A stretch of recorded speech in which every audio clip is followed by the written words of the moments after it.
Assalamualaikum warahmatullahi wabarakatuh. Selamat sore Pesona Inspira. Hai, apa kabar sore hari ini? Semoga baik, sehat, semangat pastinya.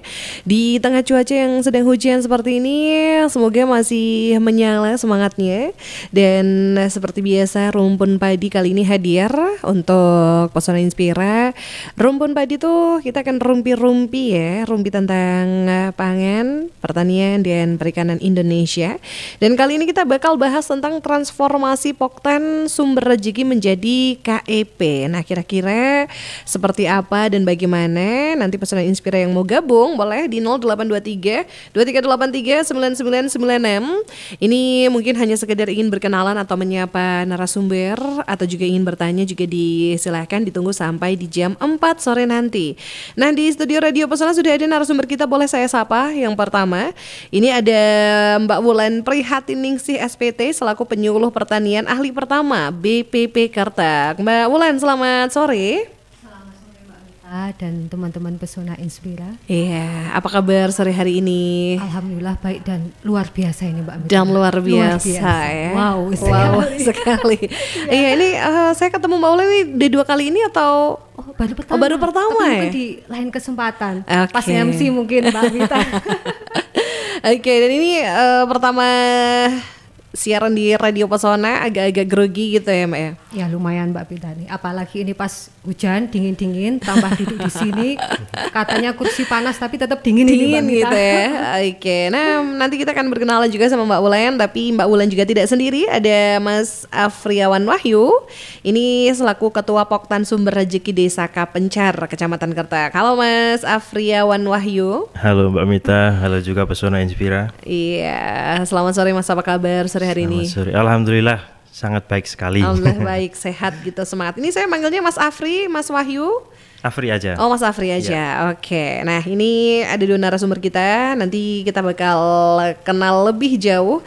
Sesuai tema kita pastinya ya, Pesona Inspira. Kira-kira obrolan ini tuh nanti seseru apa, seasik apa tentang transformasi Poktan Sumber Rezeki menjadi Kelembagaan Ekonomi Petani atau KEP gitu. Nah, mungkin kita akan kenal lebih jauh dulu dengan Mbak Wulan. Mungkin bisa kenalan Mbak Wulan Prihatiningsih. Ini menyapa Pesona Inspira, silahkan.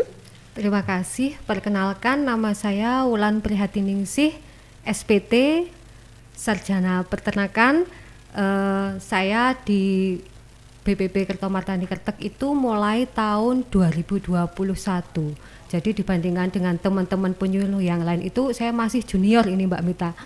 Sebelumnya saya di Dinas Pertanian juga, tapi di bidang peternakannya, bukan yang di penyuluh pertaniannya. Jadi dulu membidangi yang peternakan berkaitan dengan ternak, hewan, dan sekarang malah semuanya ya, tanaman juga ya, peternakan juga. Nah, untuk rumah saya itu di Kalioso, Tegalombo, Kalikajar.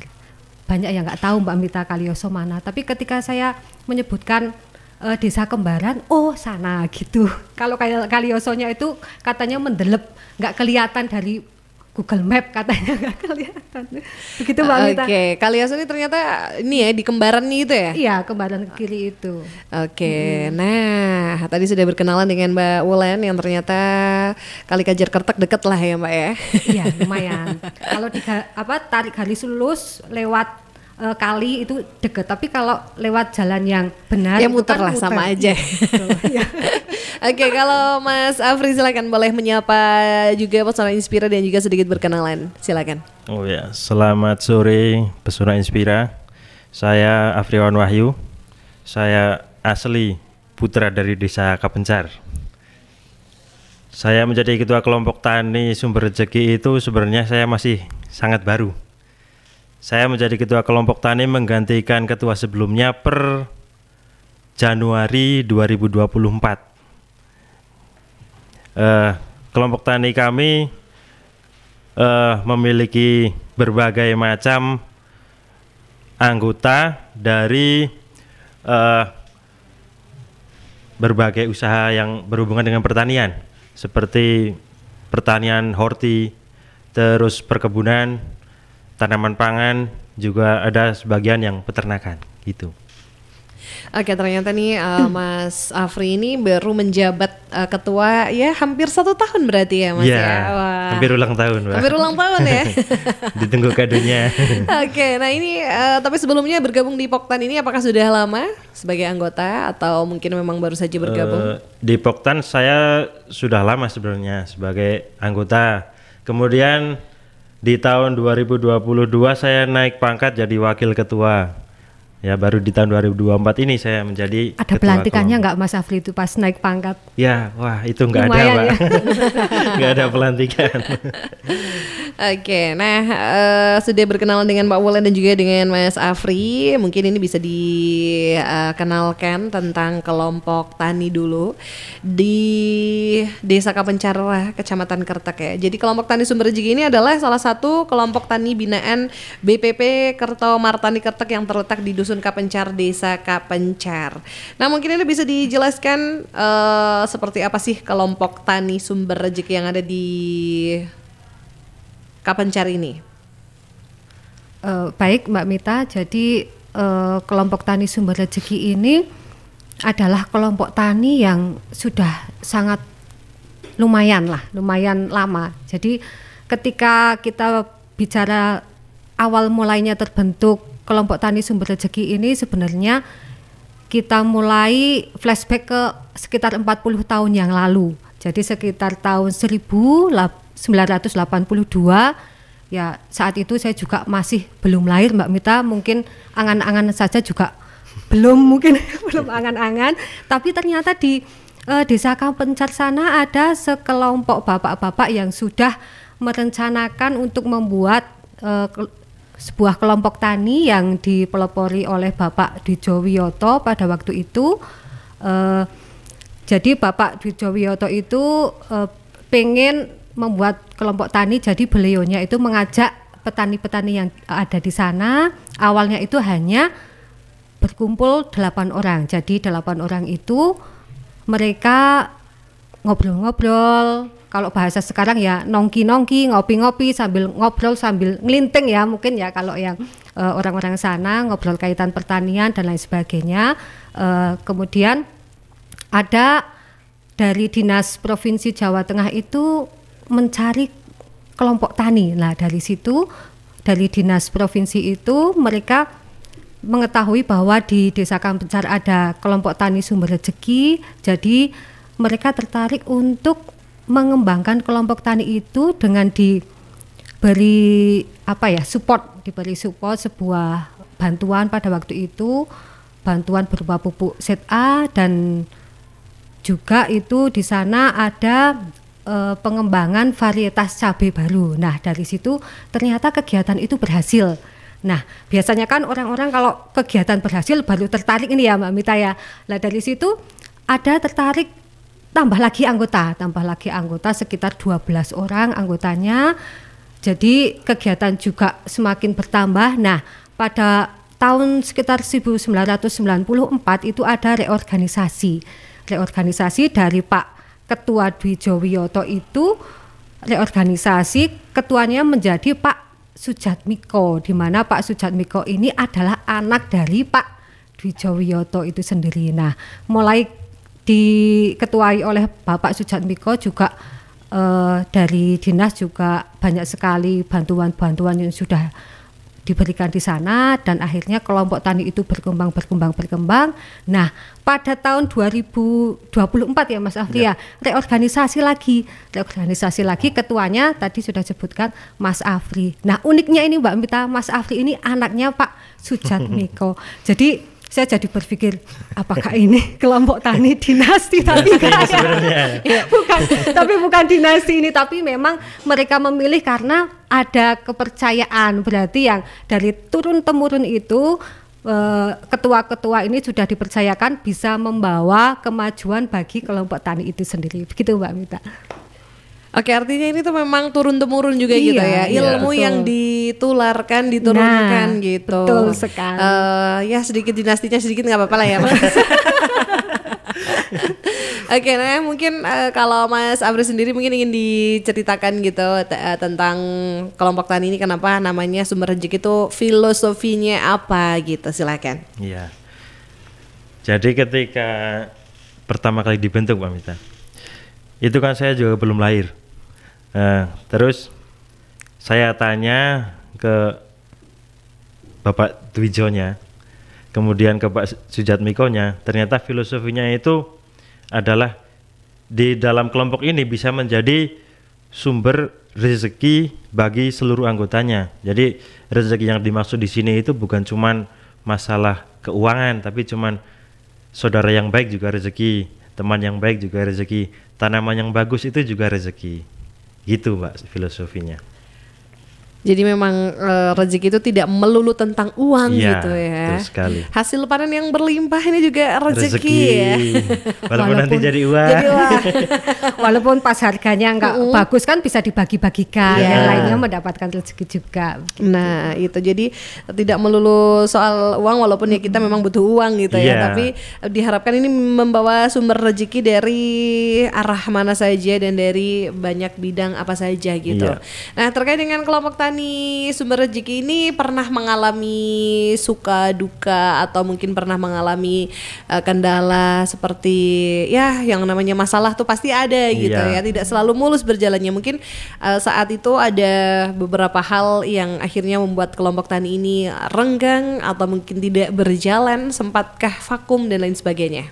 Iya, kalau permasalahan yang namanya orang banyak dengan banyak pemikiran, pasti di situ ada permasalahan.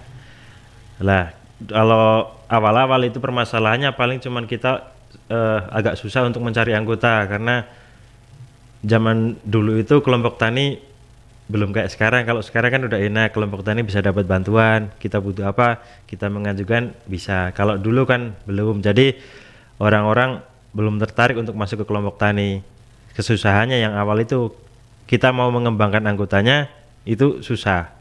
Kalau yang di masa-masa pertengahan itu di minimnya kas kelompok tani. Jadi kalau ada suatu kegiatan mungkin nanti dari pengurus misalkan membutuhkan biaya, itu dari kepengurusan menalangi dulu, nanti baru ditarik iuran per anggota. Terus setelah berjalan baru kita adakan iuran rutin untuk kas kelompok. Jadi kalau ada kegiatan itu sudah tidak nalangi lagi gitu. Oke, karena biasanya kalau nalangi pas ditagihnya tuh lebih galak gitu ya. Iya bener Mbak, palangnya sering bocor itu Mbak. Oke, nah ini kan tadi sesuai dengan tema kita ya, transformasi Poktan Sumber Rezeki menjadi kelembagaan ekonomi petani. Nah Mbak Wulan, ini saya jujur saja kalau Poktan memang sering dengar ya, tapi tentang kelembagaan ekonomi petani itu sebenarnya seperti apa sih? Hampir samakah atau ada bedanya, atau kenapa akhirnya harus bertransformasi gitu? Iya, baik. Jadi untuk kelembagaan ekonomi petani sendiri itu adalah memang suatu lembaga yang didirikan oleh untuk petani demi kesejahteraan petani itu sendiri, baik itu yang sudah berbadan hukum ataupun tidak. Jadi di sini menitik beratkan ke usahanya, Mbak Mita. Jadi kalau kelompok tani itu kan ada suatu kelompok tani tapi belum tentu punya usaha. Nah, di sini untuk KIP sendiri sebenarnya bukan hanya kelompok tani yang bisa mendirikan sebuah KIP. Jadi kayak Gapoktan juga bisa, asosiasi petani juga bisa mendirikan KIP. Nah, untuk kedepannya sendiri diusahakan semua kelompok tani ini, harapan kami sebagai PPL itu mempunyai usaha masing-masing yang untuk mensejahterakan anggota kelompok tani itu sendiri. Kan senang Mbak Mita kalau petaninya sejahtera, kaya-kaya, itu kan PPL-nya seneng gitu. Amin ya Mas Afri ya. Iya, amin. karena kan ini suatu kebanggaan tersendiri Iya, ya, betul. ketika Ya, akhirnya betul. ada manfaatnya juga. Jadi puas, bangga pokoknya.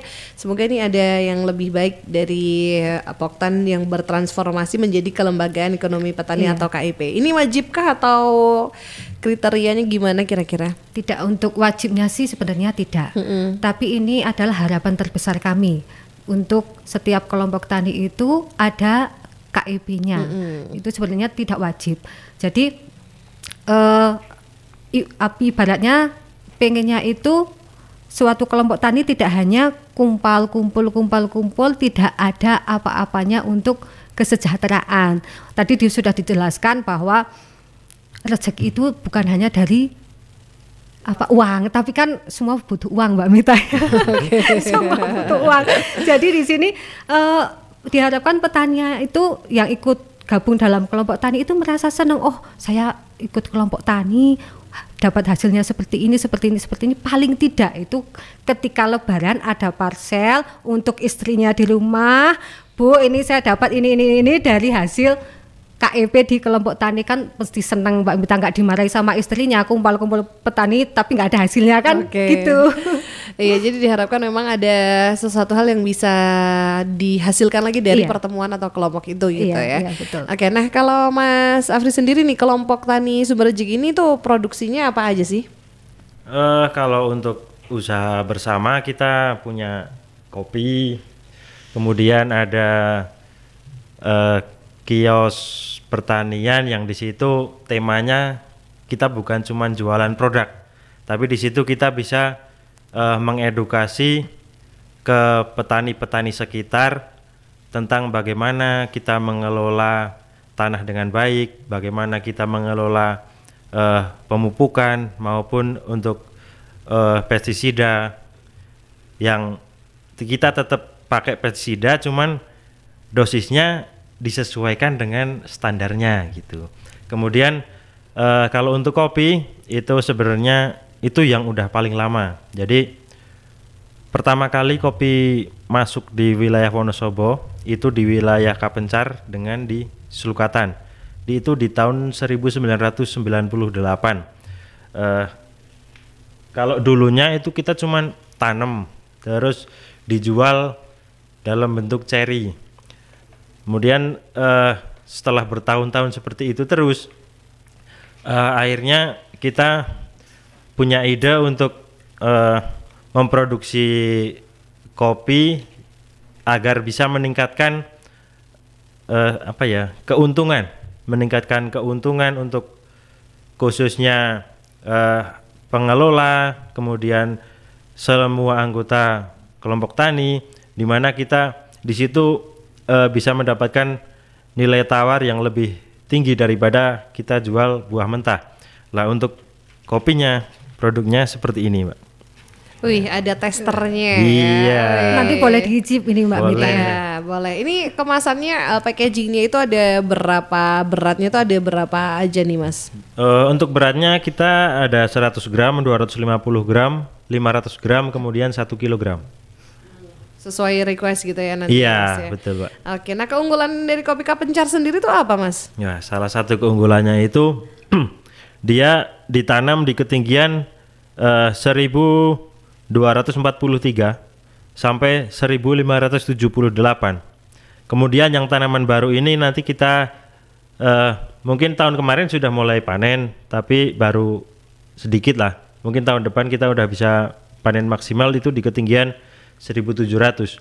Nah untuk rasanya notes yang keluar itu bisa keluar rasa grapes, brown sugar, banana, kemudian ada vanilanya juga gitu. Oke, ternyata ada varian rasanya juga nih. Mbak Wulan betul. pernah nyobain juga? Ini ya pasti pernah lah. Kalau main ke rumahnya Mas Afri harus disuguh sama kopi. Bisa request Mas Afri, saya pengen kopi yang rasa apa? Vanila, rasa sugar atau apa? Kalau kopi manis nanti sambil ngaca sendiri, manis itu. Oke, ternyata ada banyak varian. Favoritnya Mbak Wulan rasa apa? Selain rasa bayar? Nah, itu paling favorit. Kalau di sana memang rasa bayar, tapi saya paling seneng itu yang full wash, yang ada grip-gripnya sedikit.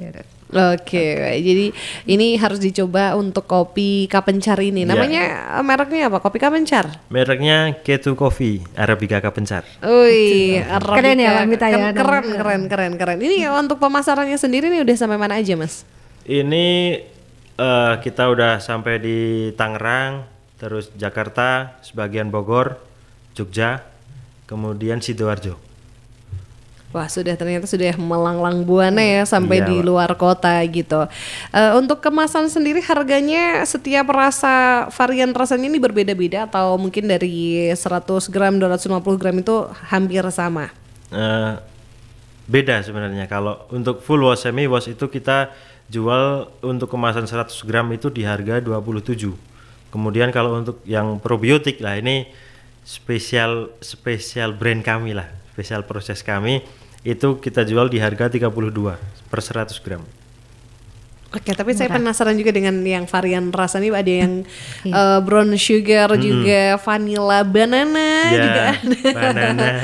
Oke, nanti kita bisa coba ya. Banana, bukan Mbak Nana. Oke, nanti kita bisa coba. Kalau misalnya kopi ini kan enaknya agak-agak pahit gitu ya. Iya. Tapi kalau dikasih gula juga tetap enak ya. Tetap enak. Oke, apalagi sambil ngaca tadi katanya Mbak Iya, Ulan ya. tambah manis Mbak Mita. Tambah manis. Jadi nambahi untuk kopi Kapencar punya Mas Afri ini kopi pertama di Desa Kapencar sebelum yang Iya. brand-brand lainnya itu muncul. Dan untuk harganya saya kira masih murah Mbak Mita dibanding yang lain. Kan beli ini nih, harganya sudah sekian, tapi ini Mas Afri nggak tahu kenapa kok harganya masih stabil-stabil saja. Sedangkan sekarang kan kopi lumayan mahal ya Mbak Mita ya. Oke. Nah, ternyata sekarang ini juga sudah bermunculan brand-brand kopi Iya, ya. iya. Ternyata Sudah. ini pelopor juga ya Mas Iya. ya. Ya, pertama kali itu. Pertama kali kali. dan akhirnya ini bisa memotivasi yang lain untuk juga bikin Iya. brand kopi. Selain kopinya juga ternyata kelompok tani Sumber Rezeki ini juga kelompok tani pertama yang ada di Desa Kapencar. Wih. Dan sampai sekarang itu sudah sekitar 11 kelompok tani. 11 kelompok. 11 kelompok tani. Iya yang ada di desa situ. Jadi Wah, memang luar biasa. sebagai pelopor ini kelompok taninya maupun kopinya. Oke, padahal ini juga sudah dari tahun 1960 1982. 82 Ya. tadi ya. Oke, nah kalau tadi ini sudah sampai mengirimkan kopi ini sampai kemana-mana. Nah mungkin ada nggak sih bantuan dari pemerintah atau bantuan dari pihak-pihak lain untuk kelompok tani Sumber Rezeki sendiri, Mas? Ya, kalau dari pemerintah kita sudah pernah mendapatkan bantuan untuk mesin pengolahan kopi, termasuk mesin roastingnya juga. Kemudian bibit kopi untuk perluasan penanaman itu juga pernah dapat. Kalau yang dari pihak lain mungkin kita lebih ke ini ya, mitra penjualan kita. Jadi kita memang menerima order setiap tahunnya itu untuk pesanan green bean. Jadi misal dari investor itu mau membutuhkan green bean sekian ton, itu nanti kita proseskan sekian ton itu, setelah jadi kita kirim, kemudian sebelum selesai itu nanti kan akan dikoreksi sama mereka, ini kurangnya di mana, harus yang diperbaiki apanya lah. Di situ kita untuk lebih ke kerjasama masalah di pengolahannya.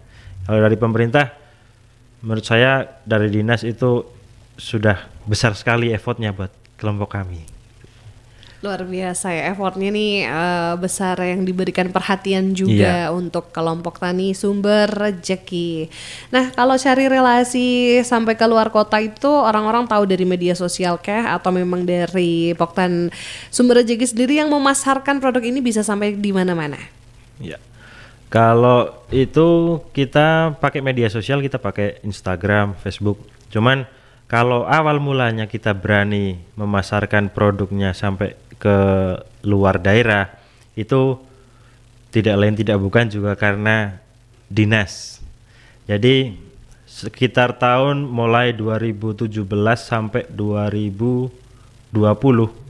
kita kalau ada event di luar kota, kita selalu diberangkatkan oleh dinas untuk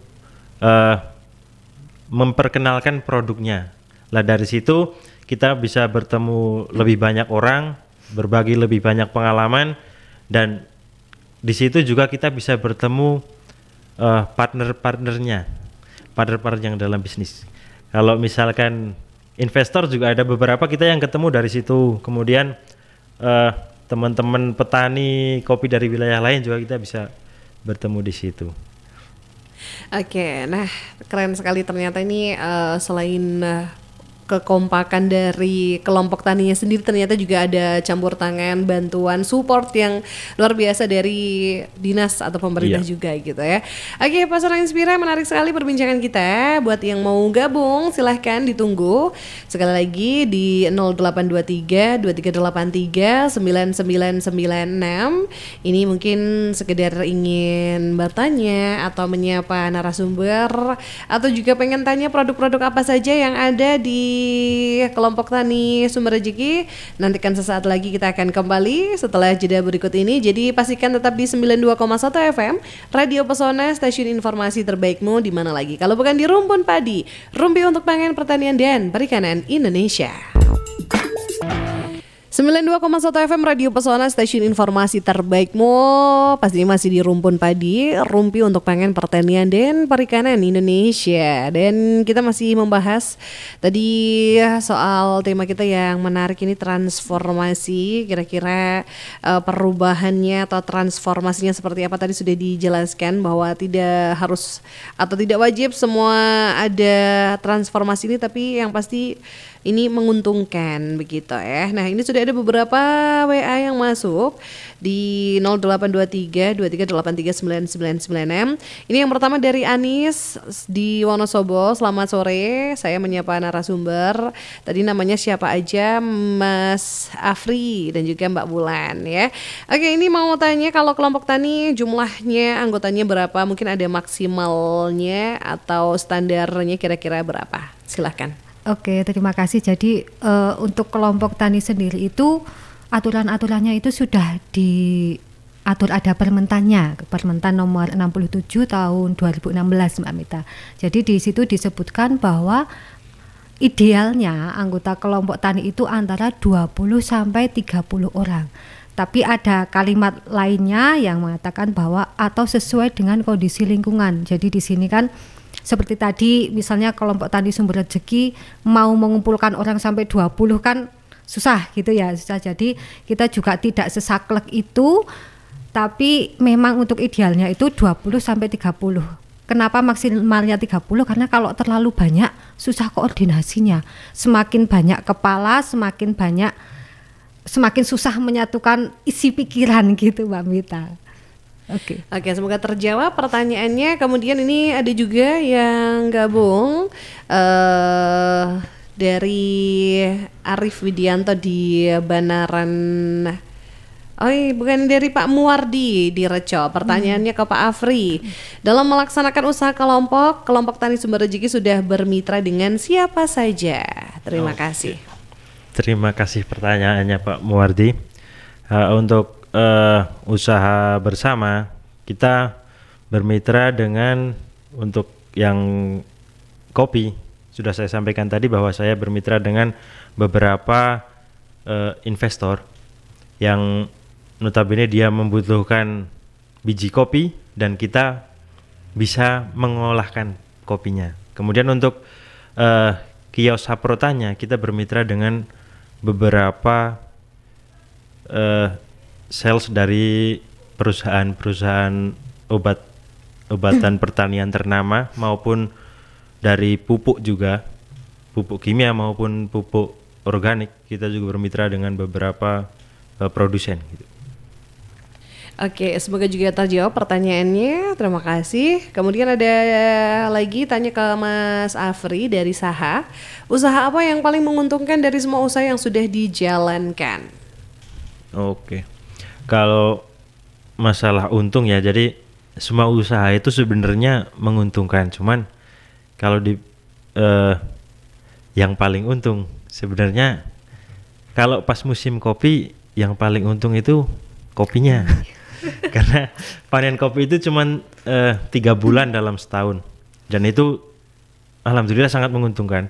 Kemudian yang keuntungannya bisa keluar setiap bulan itu usaha seperti itu, kios pertanian itu keuntungannya bisa rutin setiap bulan gitu. Oke, itu tadi kalau lagi panen kopi ya pasti kopinya ini menguntungkan sekali. Iya, gitu ya. Sangat menguntungkan. Kalau per kilonya nih capai berapa harganya nih? Kalau untuk green bean tahun ini kita jual di 125 per kilonya. Kalau untuk yang sudah jadi kemasan itu per kilonya kita di 250 dan 300.000 rupiah. Oke, lumayan ya, lumayan ya. 300.000. Kalau ini mah nggak lumayan lagi nih, memang bikin yang lain lumanyun ya. Oke. Kemudian ada lagi, ini apakah kelompok tani harus mempunyai badan hukum? Oke, terima kasih. Jadi untuk kelompok tani itu, ini cerita dulu Mbak Mita, cerita dulu. Jadi badan hukum untuk kelompok tani itu dimulai pada tahun 2017. Di situ juga saya belum masuk ke pertanian, tapi ya ada cerita-cerita gitu. Tahun 2017 itu mulai ada badan hukum. Tapi semakin kesini itu kelompok tani itu tidak diharuskan untuk mempunyai badan hukum, tapi alangkah baiknya ada badan hukum agar ada legalitasnya gitu Mbak Mita. Jadi untuk kelompok tani sendiri ini, untuk yang di Dinas Pertanian sendiri itu lebih menekankan ke yang namanya SKT, surat keterangan terdaftar yang diterbitkan oleh Dinas Pertanian itu sendiri. Dan untuk mendapatkan SKT sendiri itu harus ada tes-tesnya ya. Kalau ibaratnya anak sekolah mau mendapatkan ijazah harus lulus ujian dulu gitu lah. Ini untuk kelompok tani untuk mendapatkan SKT itu harus lulus ujian sekitar 2 tahun, harus bersabar 2 tahun, jadi harus mendapatkan SKT. Karena kenapa kita menekankan ke SKT? Karena kalau badan hukum itu gampang membuatnya, jadi baru membentuk langsung buat badan hukum bisa, tapi kalau SKT kan harus ada prosesnya terlebih dahulu, biar kita tahu bahwa kelompok itu memang benar-benar kelompok yang ingin maju, yang solid, bukan hanya kelompok nun sewunya ini kelompok abal-abal yang saat itu mau pengen ada bantuan tok gitu Mbak Mita. Terima kasih. Oke, dan ini juga ada lagi yang tanya dari Asih. Selamat sore, saya pengen tanya ini kriteria perpindahan atau transformasi dari kelompok tani ke KIP itu gimana dan apa saja? Oke, saya dulu. Jadi untuk transformasinya itu tadi sudah dijelaskan bahwa untuk KIP itu menitik beratkan ke usahanya. Jadi untuk menjadi kelompok tani ada KIP-nya harus ada usahanya dulu. Kalau yang di kelompok tani Sumber Rezeki kan ini usahanya ada usaha saprotan, ada usaha yang kopi juga ada, terus juga di situ ada struktur organisasinya Mbak Mita. Di situ ada ketuanya siapa, ada yang mengelola siapa, dan juga ada profil KIP-nya, visi misinya apa, permodalannya dari mana, seperti itu. Kalau sudah ada itu nanti bisa bertransformasi menjadi sebuah KIP di kelompok tani itu. Begitu, Mas Ahli mau menambahkan mungkin? Ada, silakan kalau ada tambahan. Oke. Mungkin buat gambaran teman-teman kelompok tani lain yang mau bikin KIP gitu ya. Jadi awalnya pun kami tidak tahu apa itu KIP, tapi di akhir 2023 kita punya ide untuk gimana sih caranya biar kelompok tani ini tetap punya kas, tapi anggota tidak terus-menerus iuran gitu. Jadi kita punya ide untuk menggunakan uang kas yang ada, kita puterin untuk usaha sarana pertanian. Jadi di situ kita sharing sama teman-teman PPL di BPP Kertomartani Kertek. Kita sharing-sharing di situ gimana sih misalnya kita bikin usaha kayak gini. Nggak apa-apa, yang penting ini. Terus kita bikin sesuatu yang agak beda gitu. Jadi kita mempelajari apa saja yang mau kita jual dan mencoba dulu. Dan jadi tidak ada ini kok pestisidanya orang mandi. Nah, jadi di situ kita juga belajar bersama dengan teman-teman PPL di BPP Kertek. Gimana sih ini biar obat tingkat efektivitasnya, tingkat efikasinya bisa maksimal itu gimana. Lah terus setelah kita mantap ini, baru di bulan Januari itu kita putuskan untuk dibuka gitu usahanya. Oke, jadi seperti itu ya. Selanjutnya ada juga Fihdan, selamat sore, mau tanya ke Mbak PPL-nya, apa manfaat kelompok tani membuat KIP? Oke, jadi untuk bicara tentang manfaat itu banyak sekali ya. Sebenarnya tujuan untuk membuat kelompok tani itu kan untuk mensejahterakan anggotanya, Mbak Mita. Jadi dari melalui KIP itu sendiri kita punya ibaratnya punya jalan untuk mendapatkan bahasa gaulnya cuan-cuan mendapatkan cuan-cuan yang setidaknya tadi pengen ada kas, pengen kemana-mana itu tidak harus iuran dulu. Nah harapannya itu nanti bukan hanya untuk sekedar tidak harus iuran, tapi untuk kesejahteraan mendapatkan tambahan pendapatan bagi anggota itu sendiri. Manfaatnya paling jelas seperti itu. Gitu. Oke, itu tadi manfaatnya, apalagi tadi ada parcel juga ya. Iya. Jadi tidak harus iuran gitu loh. Semoga terjawab juga pertanyaannya. Kemudian selamat sore, kenalkan saya Wiwit di Kertek. Mau tanya, adanya KIP tentunya tidak hanya sebatas organisasi sosial tapi profit oriented yang Yang mau saya tanyakan, sejauh mana perkembangan usaha agrobisnis Poktan Sumber Rejeki dalam bidang usaha sarana produksi pertaniannya? Terima kasih. Oke. Kalau kita bicara masalah profit, sebenarnya kalau saya pribadi itu menilai sarana pertanian kelompok Tani Sumber Rejeki ini punya masa depan yang cerah. Karena kita baru buka di bulan Januari, kemudian kemarin kita istilahnya apa ya? Bagi dividen. Bagi dividen itu 6 bulan pertama itu kita sudah membukukan keuntungan sekitar di 2.800.000 itu keuntungan bersih. Keuntungan bersih itu kita bisa dapat 2.800.000 dan itu baru berjalan sekitar 6 bulan dengan modal yang minim tapi kita bisa menghasilkan segitu. Ini kan wow sekali gitu ya. Kalau saya usaha sendiri pun kalau modal segitu dapat keuntungan segitu kayaknya masih wallahu alam ya. Tapi ini luar biasa banget. Oke, cukup menggiurkan loh ya Pesona Inspira. Jadi ayo silahkan yang punya Poktan ini bisa bertransformasi menjadi KIP gitu. Oke, satu lagi nih, Assalamualaikum Pesona Inspira, saya Ngatman dari Desa Candiasan, mau tanya ke Mas Afri. Sejauh ini apakah sudah ada perhatian dari pihak desa untuk kelompok tani sumber rejeki untuk pengembangan usaha? Oke. Untuk pengembangan usaha, alhamdulillah kita sudah sharing dengan pihak desa. Kemudian dari desa juga sudah ada jawabannya. Jadi yang bulan apa ya, sekitar mendekati musim tembakau ini kita mendapatkan bantuan berbentuk barang, itu pupuk, itu untuk menunjang kelangsungan kios saprotannya, karena di situ kita diberi modalin pupuk dari desa dan juga beberapa itu ada pupuk dan pakan ternak.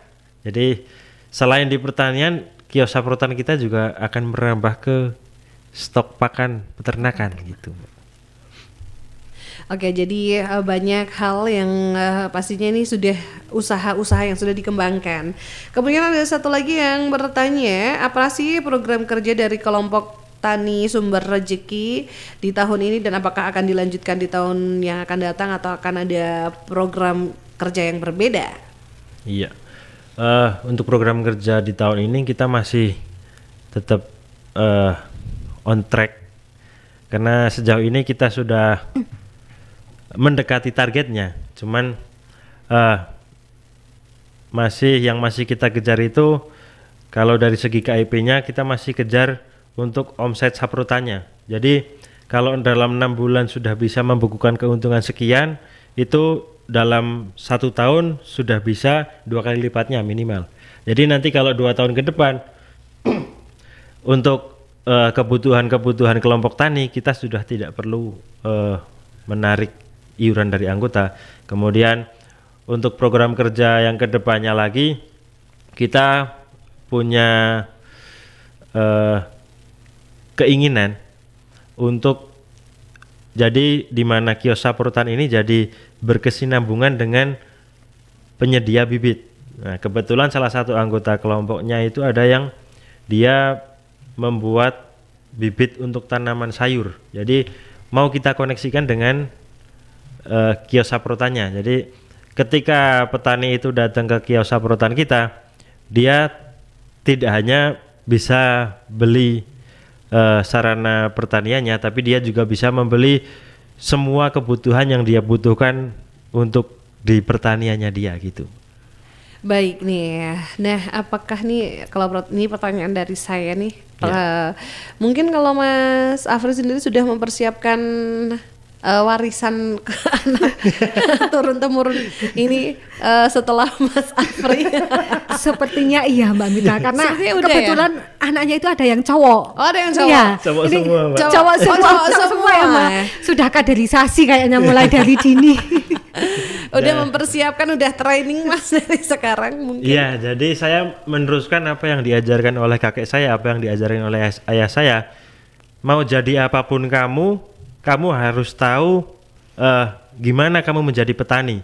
Karena kamu dibesarkan dari uang hasil panenan bapak, dari uang hasil panenan kakek. Jadi jangan sampai kamu lupa dari mana kamu dibesarkan gitu. Luar biasa. Luar biasa. Ini belum closing statement tapi udah ada luar biasa. quotes of the day ya. Iya. Oke, nah ini sebelum ke closing statement berarti mikir lagi kata-kata ya Mas ya. Jadi quotes. Ini harapan dari kelompok Tani Sumber Rezeki terkait dengan tema kita hari ini, transformasi Poktan ke KEP. Silahkan, mungkin siapa harapannya, dari Mbak Wulan dulu atau mau dari Mas Afri dulu sebelum kita ke closing statement? Oke, jadi untuk harapan kami sebagai penyuluh nanti untuk kedepannya kelompok Tani Sumber Rezeki ini selalu menjadi pelopor terdepan bagi kelompok tani yang lain. Semoga tambah maju dan jangan lupa selalu melihat potensi dan yang bisa dijadikan untuk bahan, terutama yang untuk kios saprotannya itu Mas Afri. Jadi nanti menggali apa-apa yang kira-kira bisa menjadi potensi untuk digali terus, seperti itu. Oke, terima kasih. Oke, harapan dari Mas Afri silakan. Harapan dari saya mungkin setelah teman-teman mendengar apa yang kelompok tani kami lakukan, mungkin bisa menjadi inspirasi panjenengan untuk bukan melakukan hal yang sama, tapi melakukan yang lebih baik lagi dari yang sudah kami lakukan gitu. Terima kasih. Takut kesaing nggak Mas? Enggak. Tadi kan kalau misalnya lebih baik gitu gimana? Takut kesaing atau ya udah nggak apa-apa gitu? Kalau ada yang lebih baik berarti saya kan bisa jadi lebih baik lagi. Oke, keren ya. Bisa aja. Oke, sekaligus menjadi penutup nih closing statement dari masing-masing narasumber, disilahkan. Oh iya. Aku dulu, untuk closing statementnya ini, rahasia untuk maju adalah memulai. Karena jangan pernah takut untuk mencoba, karena ketika kita tidak berani untuk mencoba, tidak akan tahu rasanya. Ibaratnya kita minum kopi, tidak akan tahu kopi itu rasanya pahit kalau tidak meminumnya. Dan ketika kopi ini dikasih gula, kita akan tahu, ternyata yang pahit akan menjadi manis. Begitulah nanti diharapkan kita bisa mempermanis kehidupan yang mungkin agak pahit kan. Gitu. Oke, luar biasa sekali ya, ini filosofi kopi ya. Filosofi kopi.